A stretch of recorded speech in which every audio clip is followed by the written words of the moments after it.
All right, ready to dive in? Today we're tackling Chinese foreign policy, specifically under Xi Jinping. The big one. It is.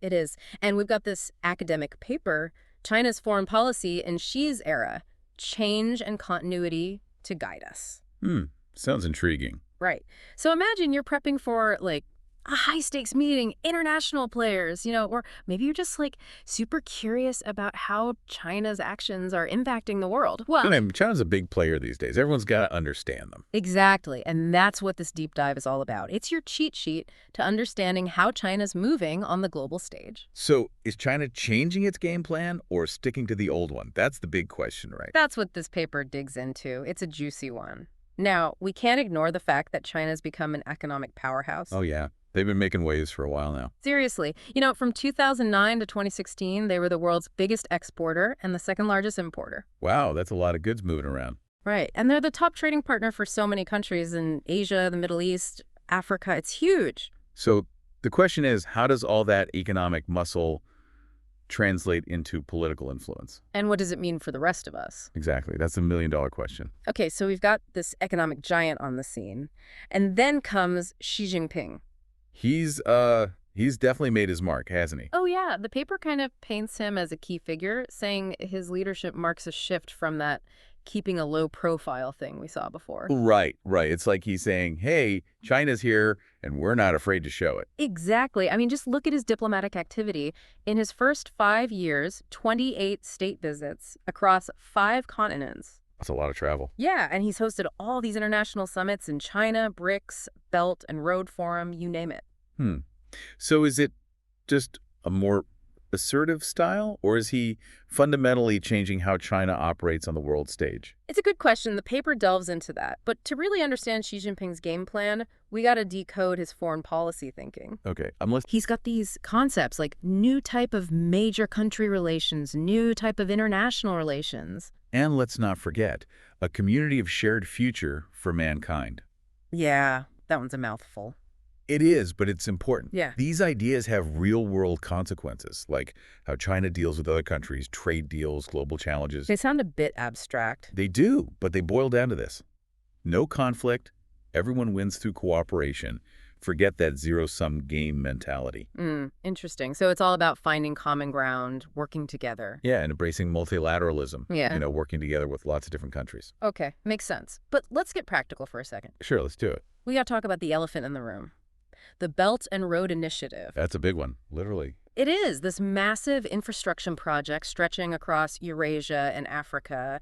And, those areas are super strategically important in geopolitical thought. Yeah, the heartland, rimland, all that jazz. Exactly. So some people are saying it's a win-win for development, while others are worried it's like a way for China to dominate. A lot of different perspectives on that one. For sure. Now, the paper makes an interesting point. Go on. They argue the Belt and Road is all about connectivity and cooperation, not political or military expansion. Huh.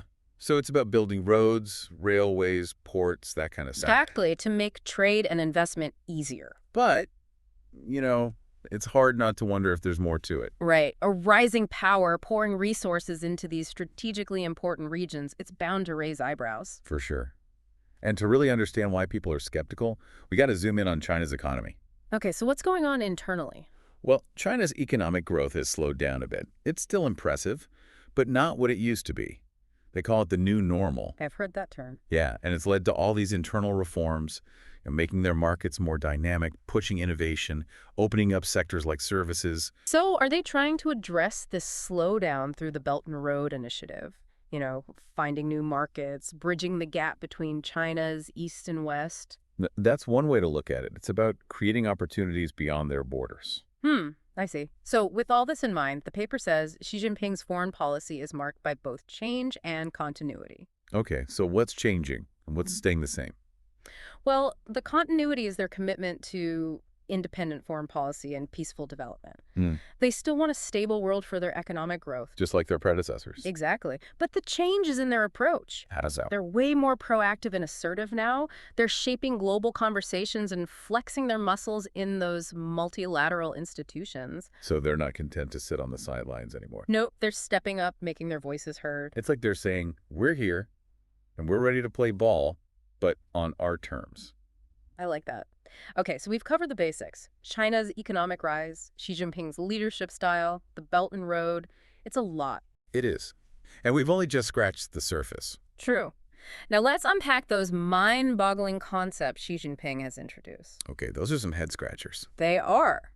This is where things get really interesting. I'm ready. What's first on the list? Let's start with... Let's dive into that new type of major country relations thing. Okay, break it down for me.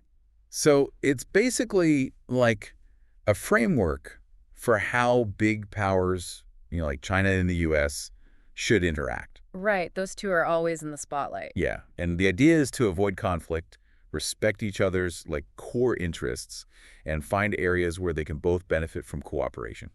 So instead of that, traditional rivalry, power struggles, they're aiming for more of a team effort. Exactly. It's about finding common ground, working together instead of against each other. That sounds good in theory, but in practice, I don't know. Yeah, some people are skeptical, for sure. I mean, there's always going to be tension between countries like China and the U.S., right? Absolutely. And those critics point to things like, trade disputes, disagreements over technology, security issues. Yeah, all that stuff is still happening. It's hard to just, flip a switch and be best buddies. Right. So there's definitely healthy skepticism about whether this new type of relationship can really work.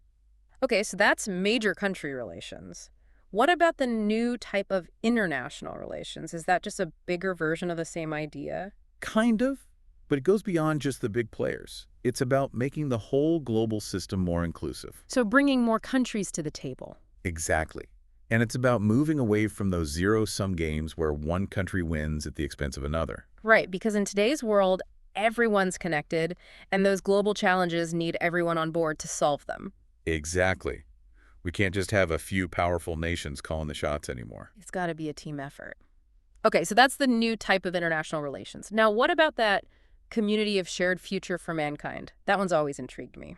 Yeah, that's Xi Jinping's big vision, his, ultimate goal for how the world should work. It sounds pretty utopian, almost like something out of Star Trek. It does have that idealistic ring to it, but at its core, it's about recognizing that we're all interconnected. Especially when it comes to things like climate change, pandemics, economic instability. Exactly. These are global problems that require global solutions. No country can handle that stuff alone. Right. And that's where the community of shared future idea comes in.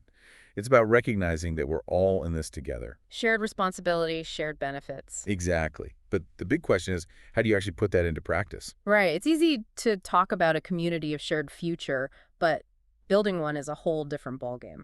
And that's where things like the Belt and Road come in. Ah, so they're trying to make that vision a reality through these concrete projects. Some see it that way, yeah. At least on a regional level.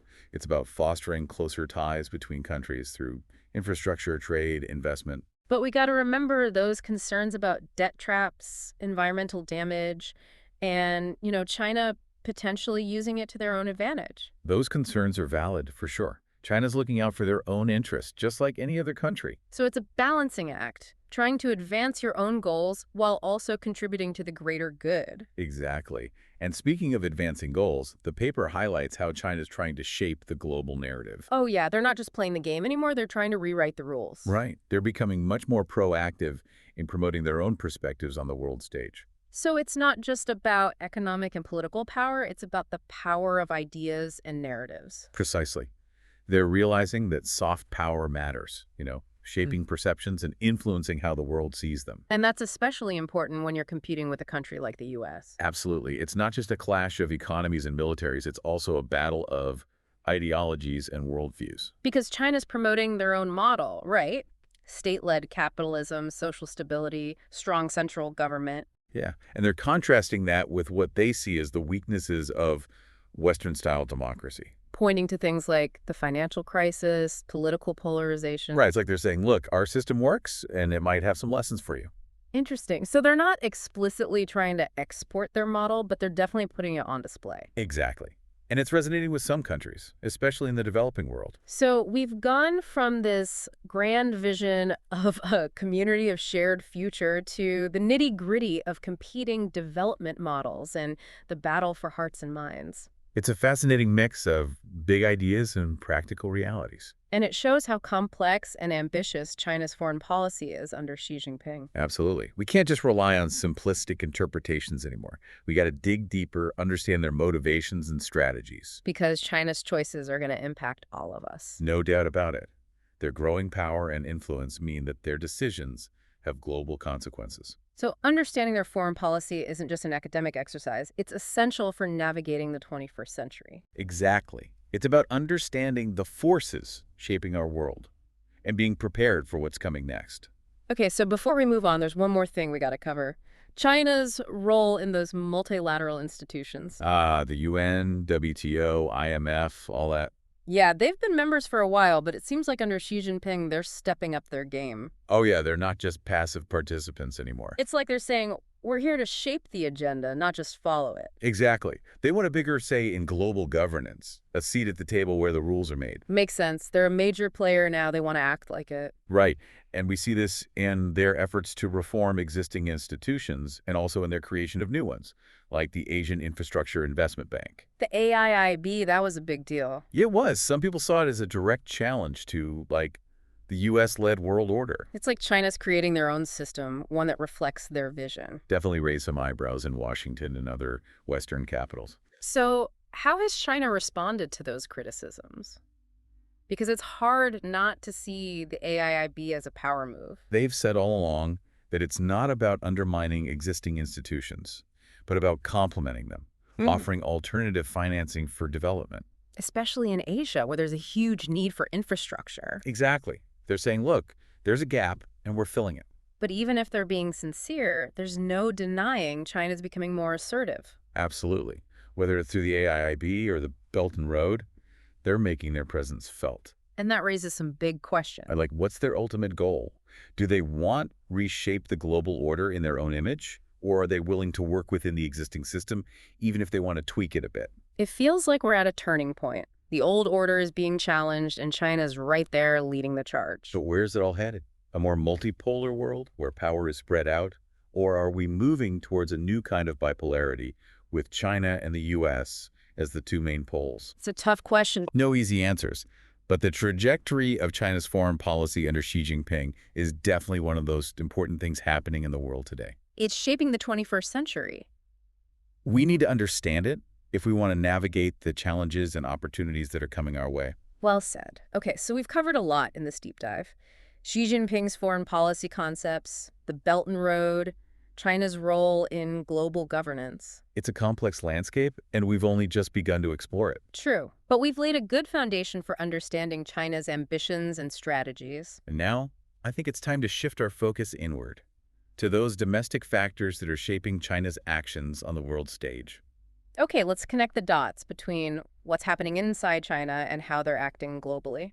Because those internal dynamics are crucial for understanding why China's making the choices they're making. Let's do it. It's interesting, as we've been unpacking all this, one thing that keeps coming back to me is how connected China's foreign policy is to what's happening domestically. Yeah, it's not just about projecting power outward. It's about managing those internal pressures, keeping things stable at home. Exactly. It's like two sides of the same coin. You can't separate China's foreign policy from what's going on inside the country. Right, they're completely intertwined. Like we talked about that new normal of slower economic growth, and the paper suggests that's actually driven some of China's foreign policy moves, like the Belt and Road, as a way to find new markets and keep that economic engine going. It makes sense.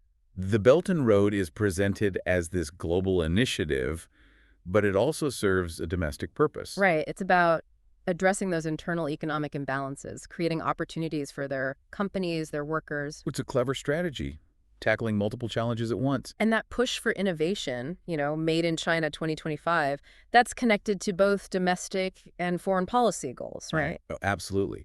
China sees technological advancement as key to their economic competitiveness and national security. They want to be a leader in those cutting-edge fields, like AI, 5G, biotech. And that's putting them head-to-head with the U.S., sparking that trade war and that competition for tech dominance. It's like what's happening internally spills over into their foreign policy and creates these ripple effects across the globe. It's a good example of how those domestic pressures can shape global events. Speaking of internal pressures, we got to talk about nationalism. It feels like it's playing a bigger role under Xi Jinping. Yeah, you're right.